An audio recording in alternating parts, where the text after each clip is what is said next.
What's up, guys? Mr. Madness here.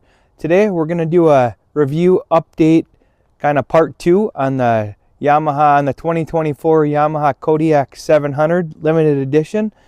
It's been a great machine, guys, so far. I got about 150 miles on the machine, and this thing's a workhorse. It's got plenty of power. It's not lacking power at all.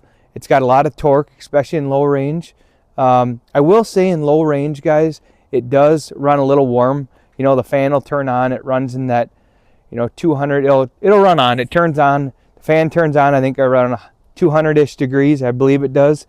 But, if you have it in high, it does not turn on. And in low, if you're going a little faster in low, it's fine. But it's okay. It shuts right off, and it works good. But I have no issues with it. Yeah, it's got 150 miles on the machine. I did my first oil change, guys, at 25 hours. You can check out my page for more specs on the machine. Yamaha has an awesome warranty. It's got 10 years on the belt, and then it warranties the clutching too. I did have a small rip, I just want to say, in my seat here, my original seat, and I contacted my local dealer, and Yamaha sent out a new seat. So they, no questions asked, they sent me a new seat. That's pretty awesome. And I just want to talk briefly about the suspension and then pulling. So one thing I like a lot, it's got the 2-inch receiver on here, guys. Honda, you don't get that. You get a little plate hanging out the back, and you got to put your ball on there. So I like that a lot. As you can see, that 2-inch ball has been used and abused. That was new on the machine. And I did add the synthetic winch here, guys. The line, I took the old cable stuff out, and you guys want to make sure you do that right away. If you're going to do it, don't use it one time. Otherwise, your spool, the metal spool inside there will get all messed up, and you'll put burrs and wreck your synthetic line. So you want to do that right away. And then just look at the clearance on this thing, guys. It's got really good clearance. Overall, it's hard to tell, but it's got pretty good clearance on the machine. I will say that. I'm impressed with that. The ride quality in the trails, it's really good too. I've driven just a little bit in the trails. It handles the bumps really good too. As you can see right over there, that 14-foot trailer, it's aluminum. For Halloween, guys, I had 5 adults on there and about 10 kids and 5 square straw bales. And I had that thing loaded down. Kids went trick-or-treating, pulled them around the neighborhood, stiffened up the rear suspension, ran it in low. This thing pulled it like a champ. I mean, it squatted a little bit, but it worked great. It's got a good engine brake on here. I was very impressed.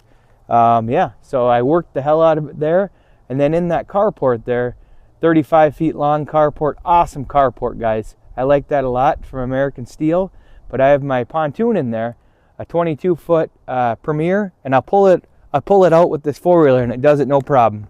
Let's fire this thing up and take a quick look at the miles and hours. I'm going to talk briefly about it.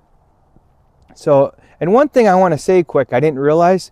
So, if you have it and say drive, it won't start just by pushing your start button, but you got your left handle here. This is your brake for your back brake. If you squeeze that, it'll start it in all your gears. You don't have to have it in park or neutral. So I like that a lot.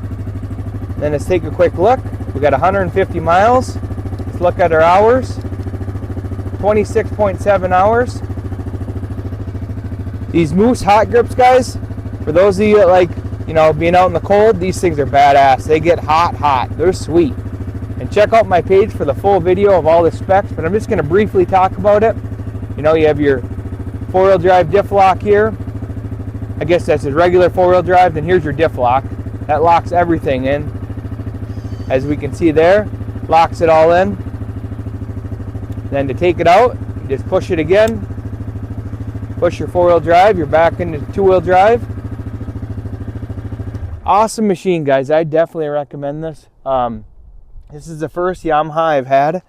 I've had Polaris's before. I had the couple 850 Sportsman, and I was going back and forth between this and the Honda Rincon, and I'm happy with my decision. I test drove the Honda Rincon, and that's a lot jerkier of a machine.